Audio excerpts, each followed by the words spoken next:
आप सभी का हार्दिक अभिनंदन।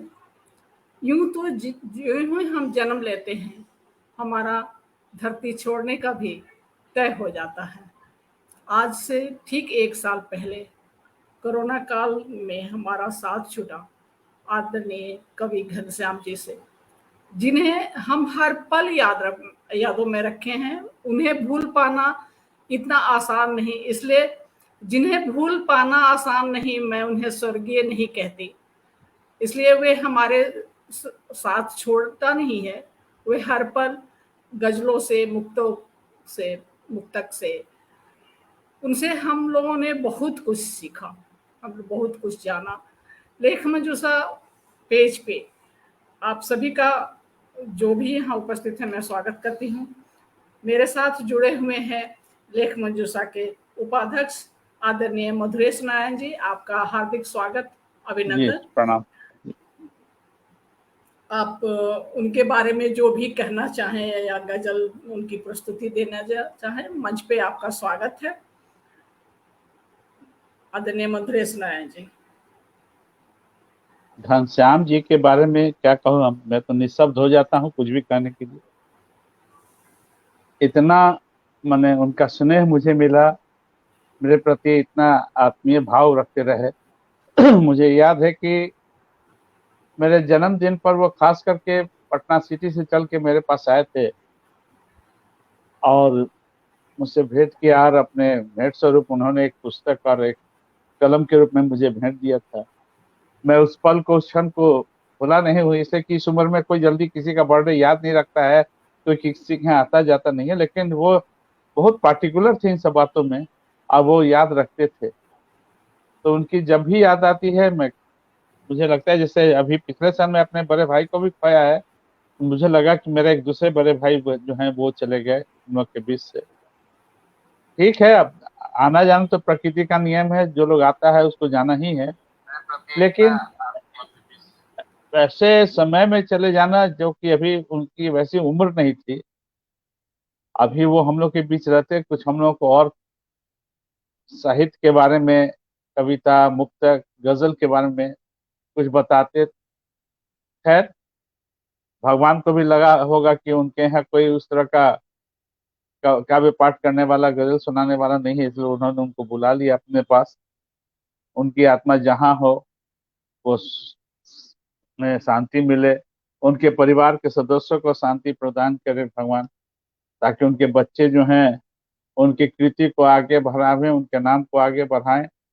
और हम लोग हमेशा उनको अपने दिल में रखेंगे। दिल में जो रहता है वही हमेशा रहता है, दिमाग की बात तो उतर जाती है, लोग दिमाग से निकल जाते हैं, लेकिन जो दिल में बसता है वो सदा याद रहता है। इसलिए उनका स्थान वहीं पर है, हमारे दिल में है। सुनील जी भी आगे, उनका स्वागत है। तो कहना तो बहुत कुछ है, लेकिन मैं क्या कहूँ, बार बार मैं बोल रहा हूँ, बस निशब्द हो जा रहा हूँ, कुछ बोल नहीं पा रहा हूँ उनके संबंध में।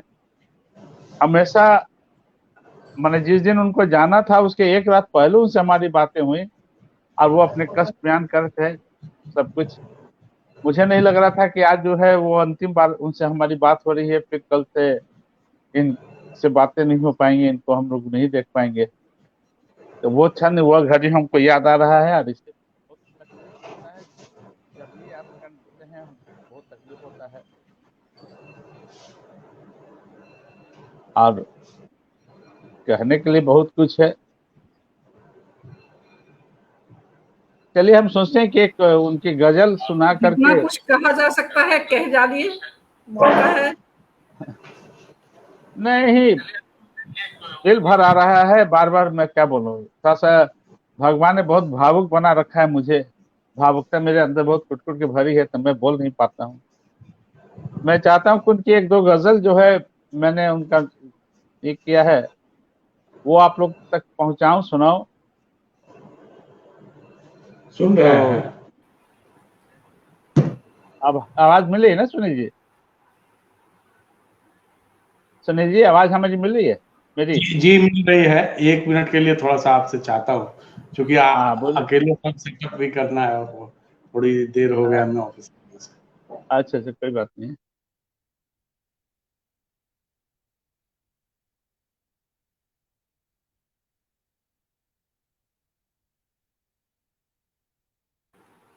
सुनील विभा जी जी, आपके बाद। हाँ, वीडियो ऑफ किए हैं, तब तक आप अपना गजल का पाठ कर लें।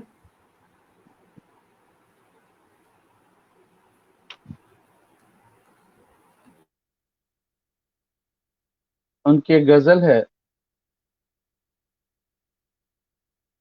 गुलशन गुलशन खार दिखाई देता है, गुलशन गुलशन खार दिखाई देता है, मौसम कुछ बीमार दिखाई देता है। गुलशन गुलशन खार दिखाई देता है, मौसम कुछ बीमार दिखाई देता है। अजाने कैसी हवा चली है जहरीली, जानी कैसी हवा चली है जहरीली, जीना अब दुश्वार दिखाई देता है। बहुत समसामयिक इनकी रचना होती है कि जाने कैसी हवा चली है जहरीली, जीना अब दुश्वार दिखाई देता है। और आगजनी पथराव धमाके खुरेंजी, जो आजकल हम लोग रोज पेपर में पढ़ रहे हैं, रोज टीवी पर देख रहे हैं। आगजनी पथराव धमाके खुरेंजी, आतंकित घर बार दिखाई देता है। गुलशन गुलशन खार दिखाई देता है। और आगे वो बोलते हैं कि विध्वंसक हो गई समय की गतिविधियां, विध्वंसक हो गई समय की गतिविधियां, संकट में संसार दिखाई देता है। माने आज देश ही नहीं विदेश में भी जो हो रहा है उसकी भी उन्होंने कल्पना कर रखी थी कि विध्वंसक हो गई समय की गतिविधियां, संकट में संसार दिखाई देता है।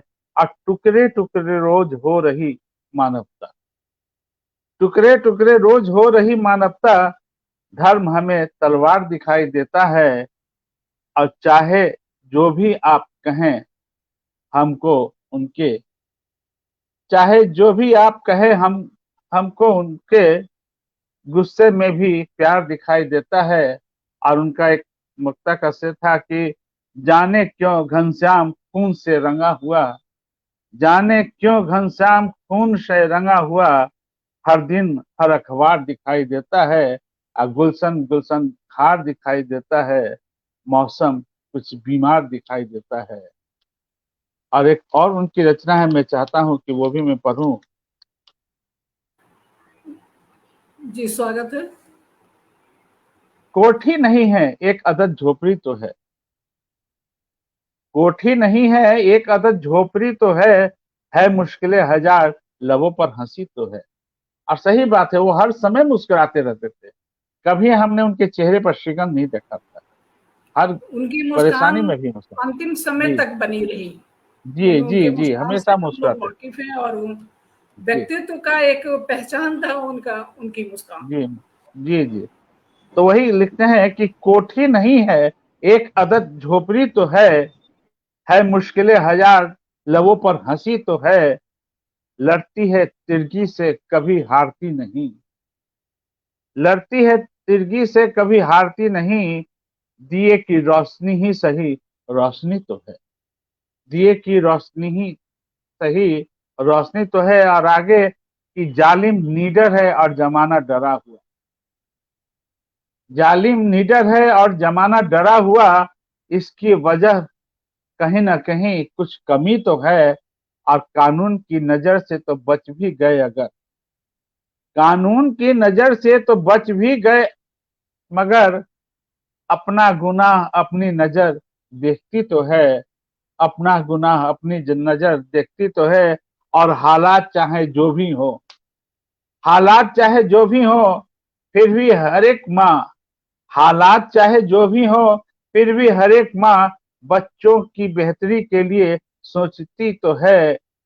और आगे कहते हैं कि जिसको डिगा सके न गमों की चुनौतियां, जिसको डिगा सके न गमों की चुनौतियां, है जिंदगी वही, तो वही जिंदगी तो है जिंदगी वही, वही जिंदगी तो है। और दौलत गई कुटुंब गए तो भी क्या गया, दौलत गई कुटुंब गए तो भी क्या गया, घनश्याम तेरे साथ तेरी शायरी तो है, घनश्याम तेरे साथ तेरी शायरी तो है। कोठी नहीं है एक अदद झोपड़ी तो है मुश्किलें हजार लबों पर हंसी तो है। और सही बात है कि आज घनश्याम जी हम लोग के बीच नहीं है, पर उनकी शायरी हमेशा उनको जिंदा रखेगी, हम लोग के बीच उनको हमेशा सामने लाते रहेगी। इन्हीं शब्दों के साथ मैं घनश्याम जी को अपनी श्रद्धांजलि अर्पित करता हूँ। वो जहाँ भी हो, भगवान उनको शांति प्रदान करके उनको परिवार को शक्ति दे। कवि घनश्याम जी को सदैव नमन, और उन्हें हमेशा अपनी यादों में अपने संग पाते हुए मैं इस कार्यक्रम को आगे बढ़ाती हूँ। हमारे साथ उपस्थित हैं संस्था ही के सदस्य आदरणीय सुनील कुमार जी। सुनील कुमार जी से सादर अनुरोध है कि वो अपने वक्तव्य, गजल, उनके गजल के साथ आप लोग अपने भी गजल एक एक प्रस्तुत कर सकते हैं, क्योंकि हम कम से कम आधे घंटे की प्रस्तुति तो यहाँ देंगे।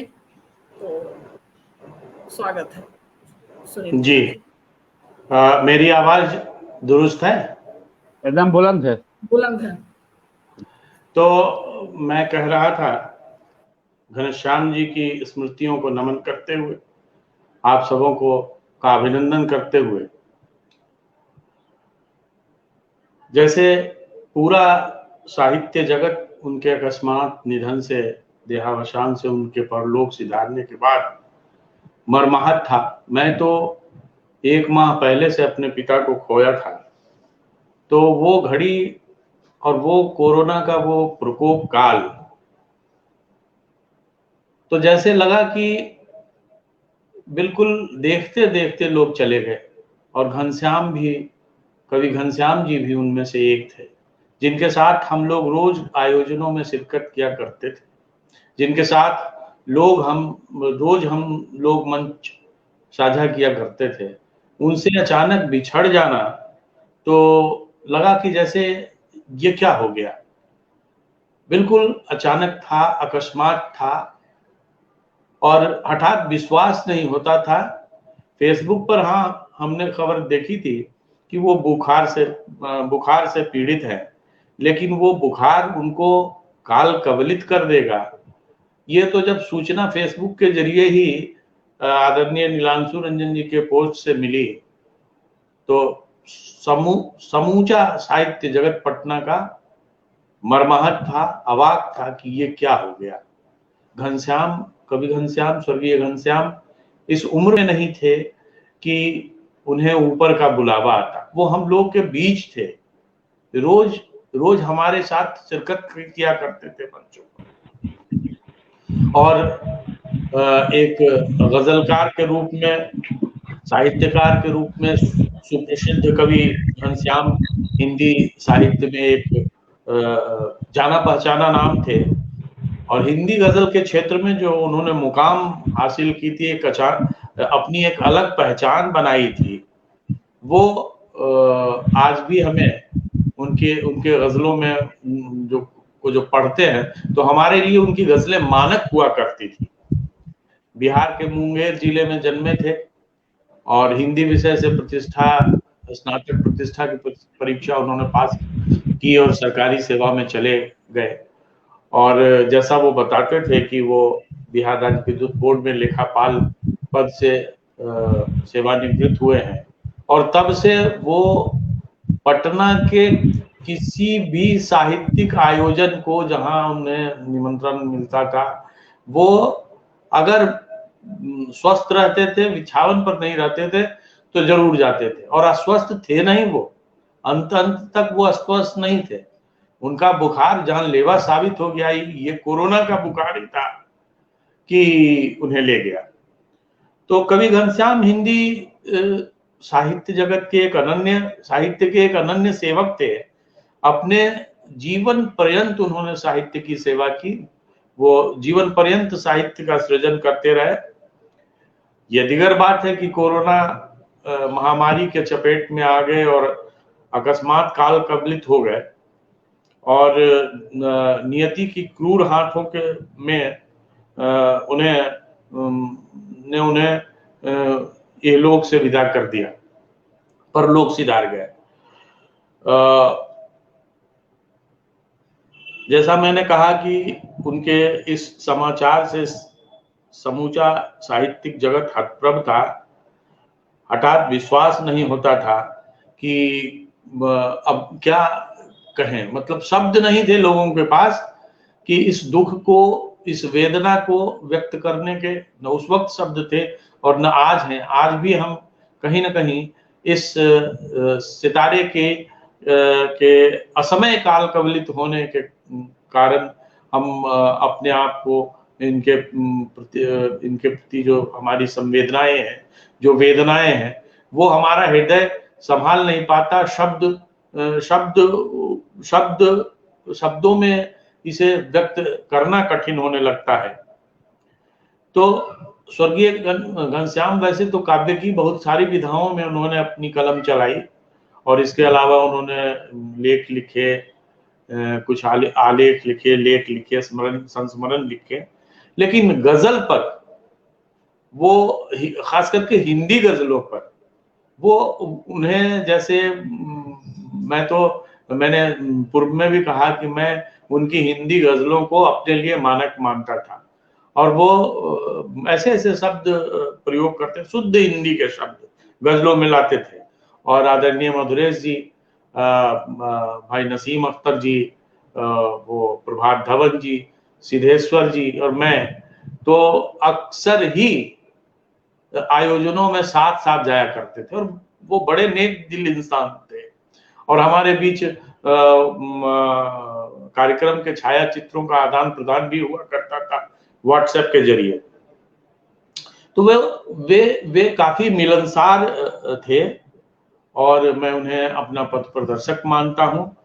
उनकी हिंदी गजलों को मैंने मानक के तौर पर लिया और उनसे सीखने की हमेशा लालसा रही मेरी।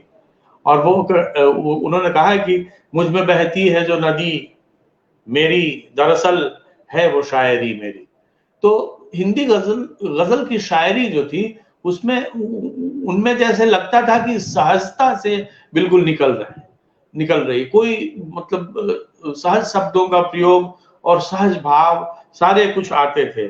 सच पूछिए तो उनके अंदर हिंदी गजलों की एक स्वच्छ निर्मल धारा मैं कहूँ तो बहती थी। जो घनश्याम जी के हिंदी शब्दों में वो बेहद आकर्षक हुआ करते थे।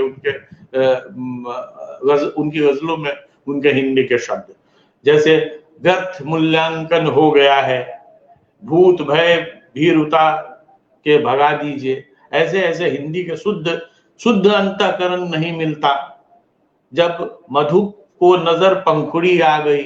बिल्कुल गजल अक्सर गजल की विधा जो है वो अरबी फारसी उर्दू से होते हुए हिंदी में आई है और हिंदी में अभी इसे बहुत आगे जाना है। तो इन गजलों में हिंदी का, शुद्ध हिंदी का प्रयोग करने वाले मुझे आसपास जो दिखाई देते थे वो एक घनश्याम जी थे जिनसे मैं बहुत प्रभावित होता था। और बहुत सारी उनकी गजलें जो है खास करके बहुत आकर्षित करती थी और उनका वो अक्सर मैं तो तरन्नुम में पढ़ा करता था और वो तहत में पढ़ा करते थे मंचों से। तो उनके बोलने का अंदाज, वो जो प्रस्तुतिकरण होती थी गजलों की, शेरों का जो काफिया जब गिरता था तो श्रोता खुद ब खुद दाद देने के लिए मजबूर हो जाते थे। और इनकी गजलें विभिन्न पत्र पत्रिकाओं में प्रकाशित हुई, कई साझा संकलनों में आई हैं, दूरदर्शन से, आकाशवाणी से इनके प्रसारण हुए हैं। और मैं समझता हूं कि कवि घनश्याम को असमय काल ने अपने चपेट में ले लिया, वरना साहित्य को उनसे बहुत कुछ प्राप्त करना था। उन्हें साहित्य सम्मेलन से सम्मानित, बहुत सारे सम्मान उन्हें मिले थे। वहां दलित साहित्य से भी अम्बेडकर सम्मान वहां दिल्ली से मिला था और कई सम्मान थे उनको जो अभी मैं स्मरण नहीं कर पा रहा हूं। और उनकी जो अभी हाल में उनके पुत्र से मुलाकात हुई थी तो उन्होंने कहा कि उनकी गजलों की एक संग्रह वो शीघ्र प्रकाशित करवाने वाले हैं, खुशबू रात गजल है।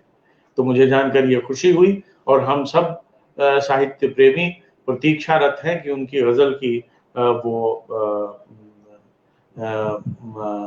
पुस्तक शीघ्र आए और हमारी कामना है कि हम शीघ्र उस पुस्तक के लोकार्पण समारोह में शिरकत कर पाए। तो मैं कह रहा था कि उनकी गजलें मुझे प्रभावित करती थी।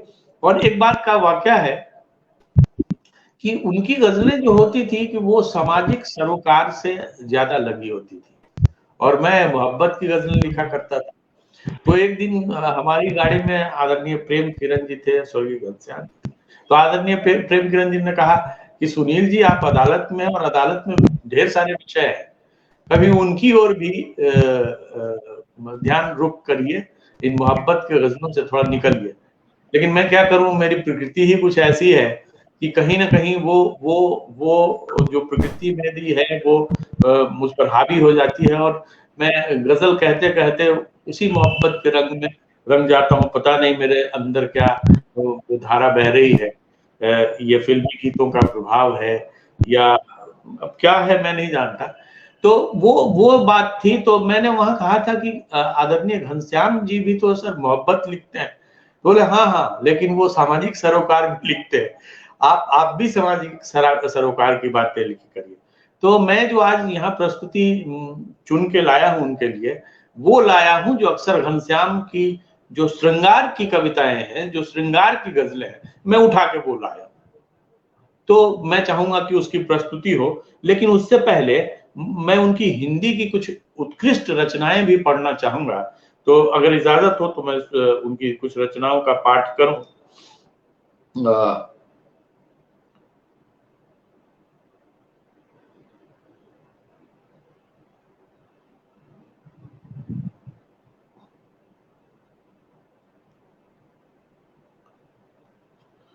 एक हिंदी गजल देखिए कि अलग, इसमें हिंदी के शब्दों का प्रयोग देखिए, कितना सुंदर प्रयोग हुआ है। अलग तुम में, अलग तुमसे नहीं मेरी कथा है, अलग तुमसे नहीं मेरी कथा है, तुम्हारी ही व्यथा मेरी व्यथा है। ये गूंगे और बहरों का नगर है, किसी से कुछ यहां कहना वृथा है। हताहत सभ्यताएं हो रही हैं, हुआ पौरुष पराजित सर्वथा है। तुम्ही से जिंदगी में रोशनी है, चतुर्दिक कालिमा की अन्यथा है। अब शुद्ध हिंदी का गजलों में इतना सुंदर प्रयोग विरले ही देखने को मिलता है। बिना बरसे घुमर कर भाग जाता, कृपन बादल कभी ऐसा न था है। समय का दोष है या आदमी का, सदा ऐसे मामलों ने मथा है। और ये कि अभी घनश्याम की पूंजी यथा है, समर्पण प्यार अपनापन तथा है। और देखिए एक और हिंदी की गजल दिखाई देखें कि अपाहिज आस्थाएं दौड़ती तकरीर के पीछे, अपाहिज आस्थाएं दौड़ती तकदीर के पीछे, मगर तकदीर चलती है सदा तदबीर के पीछे। पराजित सर्वथा होते रहे विक्षिप्त उन्मादी, विजय चलती सुमन माला लिए रणधीर के पीछे। गवाही दे रहे खुलकर लहू के अनगिनत धब्बे, घिनौनी लालसाएं पल रही जागीर के पीछे। हुआ हमला हमी पर बाढ़ आंधी धूप वर्षा का, सुरक्षित रह गया उनका जहां प्राचीर के पीछे। व्यथा का बोझ अपने आप हल्का हो गया सारा, मुखातिब हम हुए ज्यों ही पराई पीर के पीछे। हिफाजत जान की बाजी लगाकर भी करेंगे हम, निगाहे दुश्मनों की पड़ गई तस्वीर के पीछे। सुनहरा ख्वाब देखा था कभी घनश्याम ने बेशक, समर्पित मन अतः तल्लीन है ताबीर के पीछे। हिंदी शब्दों का इतना कुशल और सार्थक और सुंदर प्रयोग बहुत विरले देखने को मिलता था। इसलिए मैं कहता था कि हिंदी गजलों के लिए वो मेरे लिए मानक थे। तो मैं उनकी कुछ श्रृंगार की गजलें भी पढ़ना चाहूंगा, और इजाजत हो तो मैं उसे चूंकि वो तो हमेशा तहत में पढ़ा करते थे, लेकिन उनकी गजल को मैं तरन्नुम में पढ़ के ये आपको कि देखिए कितनी सुंदर गजलें थी।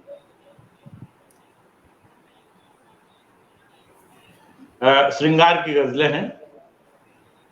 कि उम्र की लहलहाती फसल आप हैं, उम्र की लहलहाती फसल आप हैं, चांद की चांदनी से धवल आप हैं, उम्र की लहलहाती फसल आप हैं, चांद की चांदनी से धवल आप हैं, जिनसे रंगीन है कल्पना का चमन, जिनसे रंगीन है कल्पना का चमन, उन बहारों की जीनत महल आप हैं। मन तो प्रफुल्लित हो जाता है कि अंग प्रत्यंग से फूटती ताजगी, ओस चुंबित प्रफुल्लित कमल आप हैं, ओस चुंबित प्रफुल्लित कमल आप हैं। हिंदी शब्दों का इतना सुंदर प्रयोग। प्यास दिल की बुझी नैन शीतल हुए, प्यास दिल की बुझी नैन शीतल हुए, मेघ सावन सरीखे सजल आप हैं, मेघ सावन सरीखे सजल आप हैं। गम किसी को दिया और किसी को खुशी, गम किसी को दिया और किसी को खुशी, क्या पता वक्र है या सरल आप हैं। वक्र है या सरल है, कितना सुंदर प्रयोग है। इसको फिर से सुनिए कि गम किसी को दिया और किसी को खुशी, क्या पता वक्र है या सरल आप हैं। दूर से ही नमस्कार है आपको, मोम सामन हमारा अनल आप है, मोम सामन हमारा अनल आप हैं। बोलिए तो सही क्या खता हो गई, बोलिए तो सही क्या खता हो गई, सख्त नाराज क्यों आज कल आप हैं। और ये गजलियत, ये नाजुकी लफ्जों में ये विरले मिलती है। कवि घनश्याम ऐसे चितेरे थे गजल के।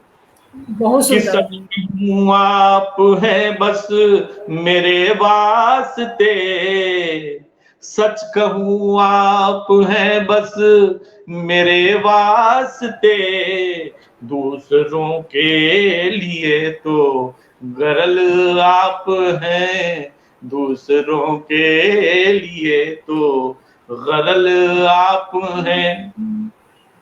और एक और श्रृंगार की रचना मैं आपको यहाँ पे 2 मिनट के लिए रोकना चाहूंगी। आप दूसरी रचना पढ़ें, उसके पहले हम लोग हरेंद्र सिन्हा जी को सुन लेते हैं। उनका नेट बार बार छूट जा रहा है, तो जी जी हरेंद्र आप अल्प विराम के बाद फिर पुनः हम लोग सुनील कुमार जी से सुनेंगे। तब तक वक्तव्य और एक स्तुति आदरणीय हरेंद्र सिन्हा जी जुड़े हुए हैं। ये कल ही चंडीगढ़ से पटना आए हैं और मैं इनका सादर प्रणाम और अभिनंदन करते हुए स्वागत करती हूँ। और आदरणीय अरिंदर से जी का स्वागत है कि वो काफी स्वागत। घनिष्ठता थी इनकी भी घनश्याम जी से, इनके पास भी बहुत सारी बातें यादों में होंगी। सही कहा। घनश्याम जी के साथ रहने वालों में आदरणीय हरेंद्र सिन्हा भी हुआ करते थे। इनके इनके इनके इनके इनके आवाज पर भी एक कवि गोष्ठी हमने की थी, और ये दोनों गजलें मैंने वहीं रिकॉर्ड की थी जिसे हाथ से लिखा है। इनकी नेट समस्या है। भाई हरेंद्र जी अपने को अनम्यूट करें।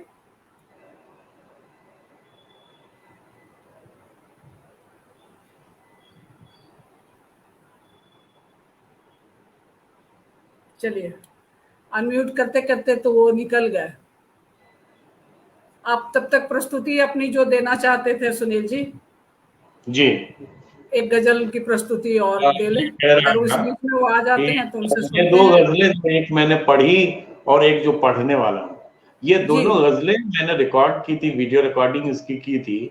वो हरेंद्र सिन्हा जी के निवास पर एक गोष्ठी हुई थी वहीं, और तब उसको फिर मैंने लिखा उसको हाथ से सुन सुन के और उसको सजो के रखा। मुझे इतनी अच्छी लगती है ये श्रृंगार की गजलें कि मैं तो उनका मुरीद था।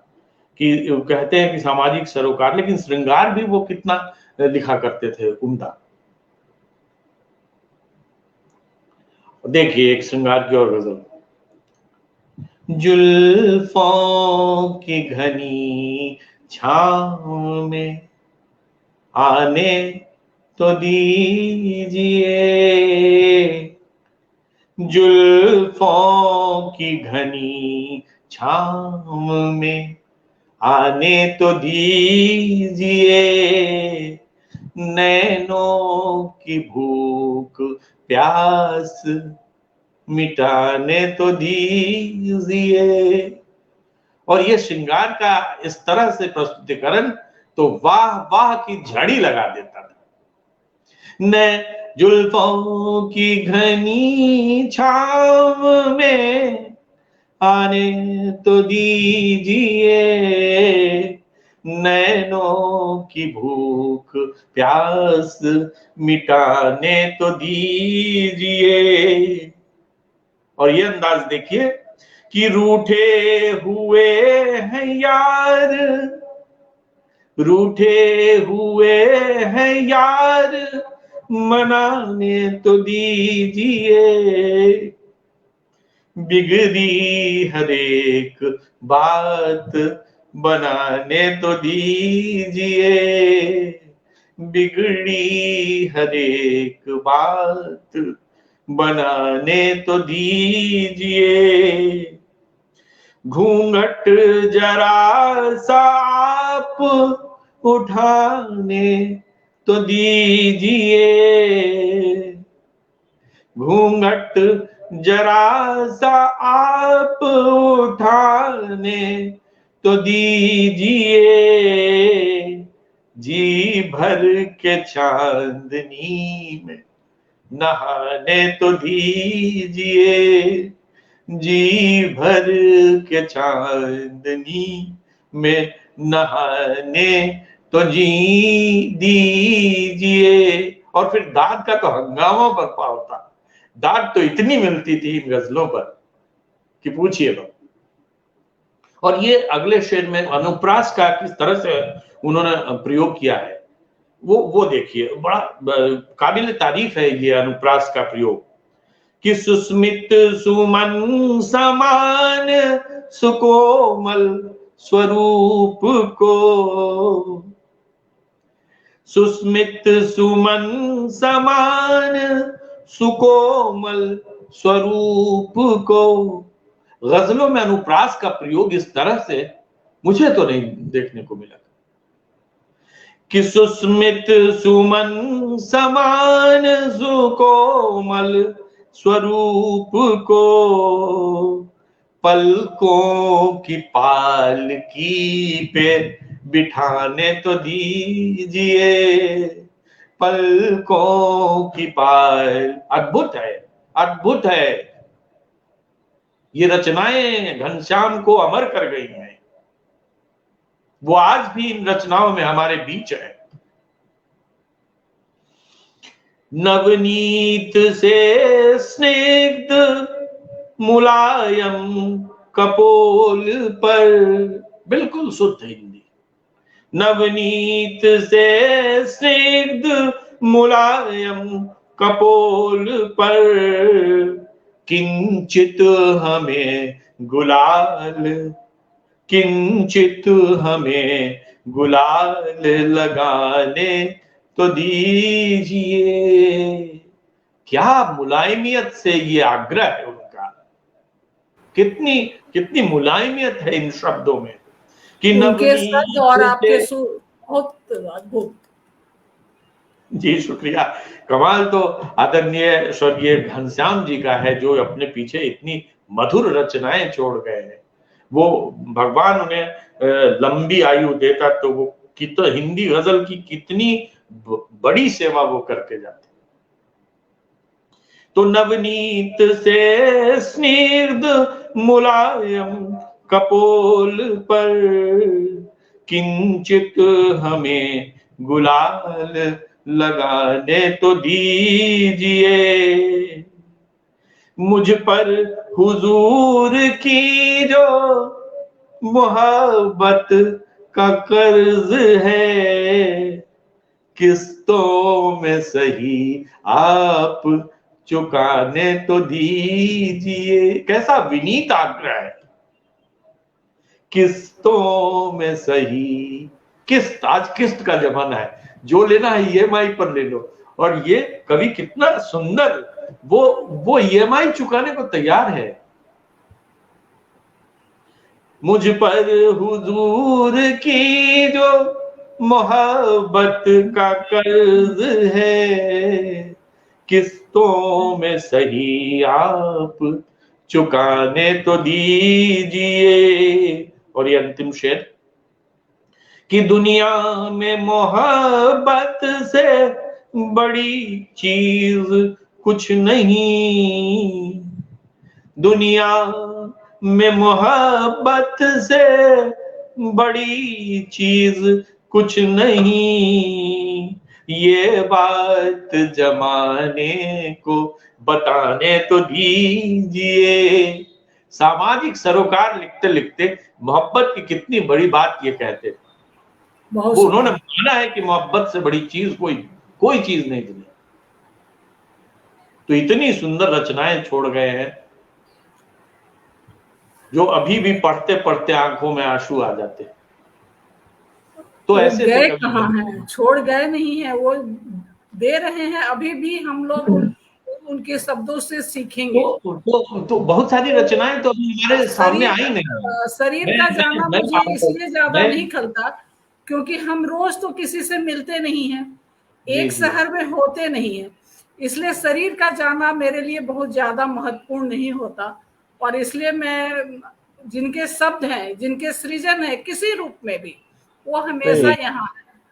जी बिल्कुल, हमारी पीढ़ी है तब तक तो वो है। सही कहा आपने, सशरीर भले न हो लेकिन उनकी रचनाएं आज भी हमारे साथ जीवित हैं, उनके भाव हमारे साथ जीवित हैं। हम उनके भावों को उनकी गजलों में, उनकी रचनाओं में बिल्कुल महसूस कर सकते हैं और कह सकते हैं कि घनश्याम सचमुच हमारे अभी भी हमारे साथ है। इसीलिए तो हमको स्वर्गीय नहीं कहते हम लोग। जी, इसीलिए तो हम लोग वैसे लोगों को स्वर्गीय नहीं बोलते हैं। जी जी जी।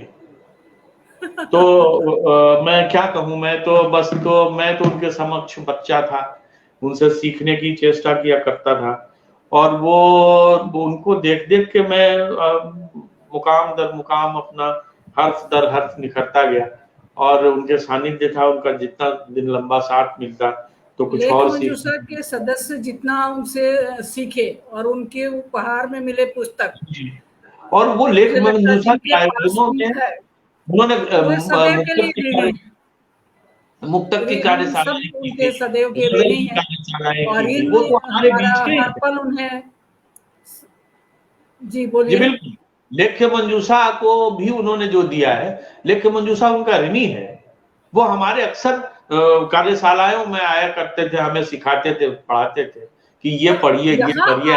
आने के सिवा भी वो घर से भी बहुत काम करते थे। उनके पास रचनाएं भेजी जाती थी, उस रचनाओं का वो अच्छा से मूल्यांकन करके बजाते कॉपी पे लिख के उसका, जब मैं बाहर थी, अमेरिका में थी, तो वो कॉपी पे लिख के उसका फोटो खींच के मुझे भेजा करते थे कि मैं जो रचना भेज दी उस रचना का वो मूल्यांकन करते या सुधार सुझाव जो भी वो देते। उन्होंने जितना समय दिया, और मुझे नहीं लगा कि मैंने जब भी उनको आवाज लगाई उन्होंने कभी कोई बहाना बनाया हो कि आज नहीं आ सकता, अगली बार आऊंगा। वो हर बार आए, अलग से भी आए।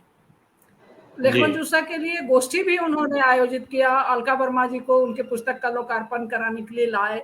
मतलब बहुत सारी घटना है, बहुत सारी बातें हैं, बहुत सारे यादें हैं जो उनको उनको याद रखने के लिए हमारी पीढ़ी के लिए काफी है। मुझे आप और कुछ गजल सुनाना चाहेंगे? और कोई गजल सुना रहे? मैं कहता हूँ आज का दिन घनश्याम जी को समर्पित रहे। सही बात है, एक्सक्लूसिव उन्हीं को समर्पित है, उन्हीं वो के उन्हीं को आप exclusive। समर्पित सुना रहे रहे। मधुरेश भाई? कोई दूसरी हमने तो रचना जो सुना रहे? हमने उनकी 2 गजलें थी जो मेरे पास, वो हमने सुना दिया सही जी में। अ, और घनश्याम जी तो हम वही तो बोल रहे हैं कि घनश्याम जी मेरे बड़े भाई के समान थे, और वक्त बेवक्त तो हमेशा मेरे घर पर ही आते थे। हमको लगता है कि जितनी बार वो मेरे घर पर आए थे, शादियों वो किसी कहीं पर गए हों, और हमने जी अपने घर में जितनी भी गोष्ठियां की, उस सब गोष्ठी में वो सम्मिलित हुए, जी और जी जी उनका सहयोग हमेशा मिलता रहा। अब वो व्यक्ति थे जो कि समय से पूर्व आने वाले व्यक्ति थे। अगर जी हमने समय मुझे दिया कि एक 4 बात बजे से बेहद बैठे। पसंद आती थी, समय से जी पहले उनका आ जाना। जी, ये वही बात हम बेहद बता रहे हैं। पसंद आती थी, बिल्कुल और बिल्कुल। मुझे खास समय करके के वैसे लोग ज्यादा पाबंद पसंद आते हैं जो समय के पाबंद होते हैं।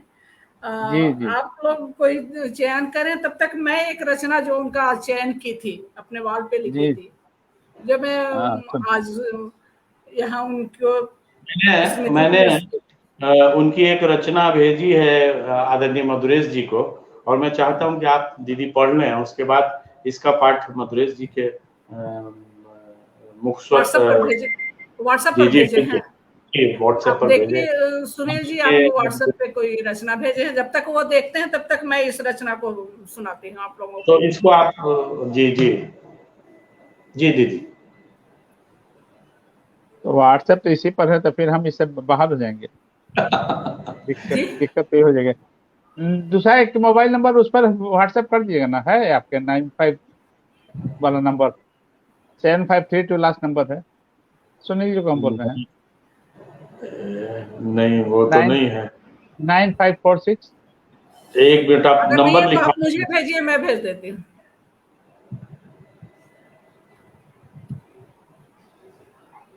क्या आप बोले? उस रचना, जो रचना को शायद उसी फोन से ये ऑनलाइन है, आप हाँ हाँ। इनका एक नंबर और है, उस पर भेज दीजिए। तो वही तो दीदी बता रहे आपके हैं। पास नंबर है, मैं रचना आपको भेज दूं, आप फॉरवर्ड कर दीजिए। जी भेज दीजिए।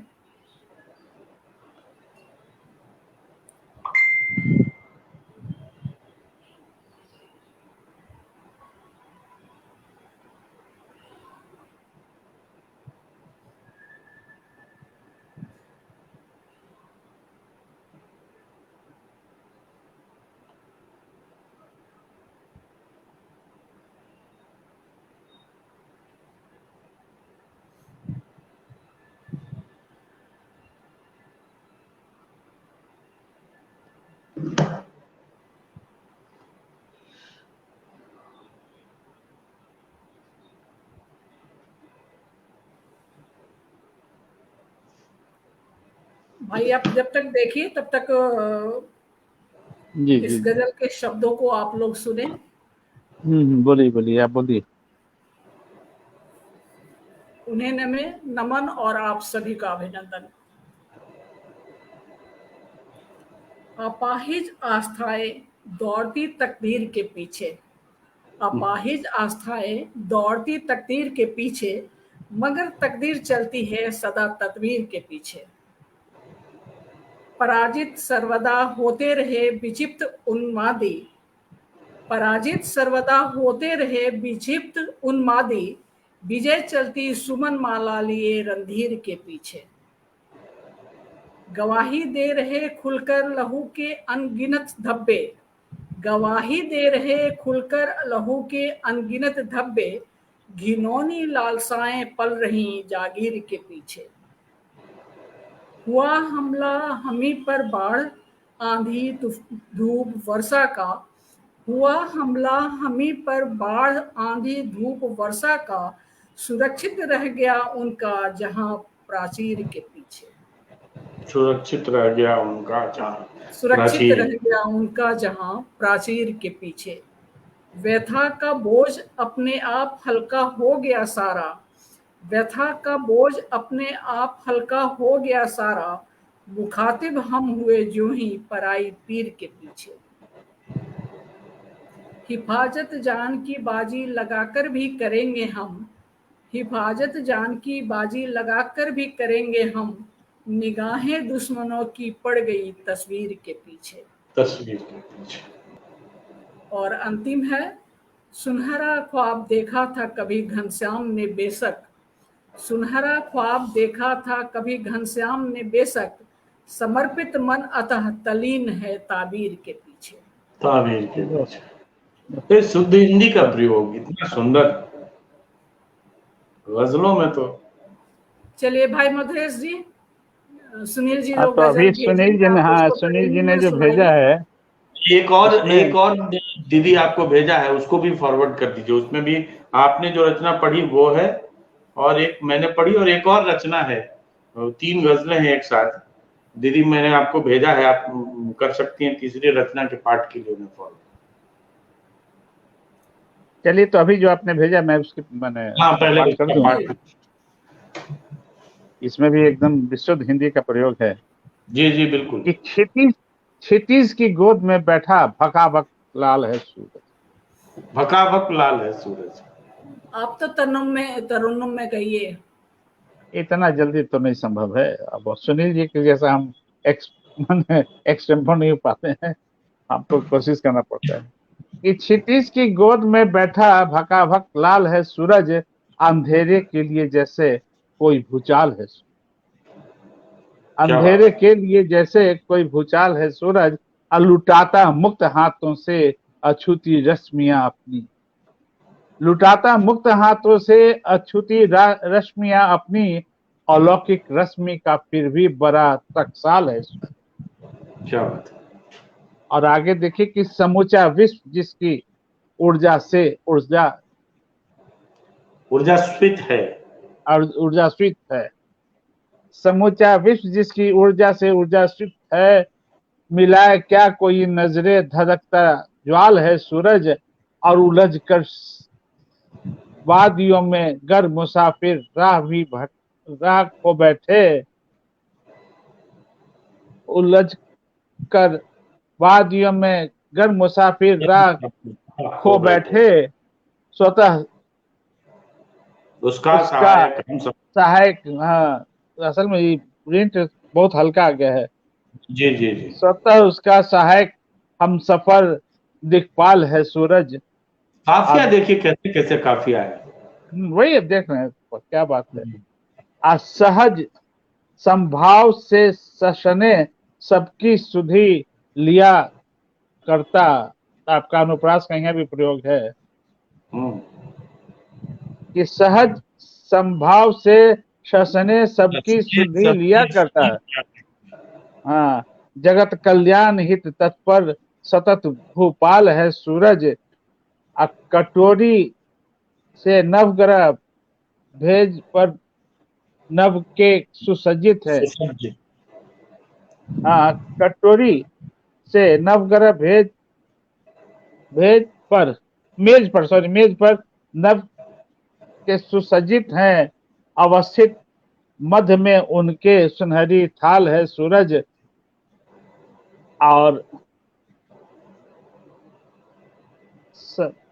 सखी संग बाटिका ब्रज में खिली सूरजमुखी राधा, सूरज सखी संग बाटिका ब्रज में खिली सूरजमुखी राधा, किरण की तेरता बंसी खड़ा गोपाल है सूरज, झुलस जाओगे पल भर में उसे ललकारने वालों, झुलस जाओगे पल भर में उसे ललकारने वालों, जंगल अनल बरसा रही आंखें महाविकराल है सूरज।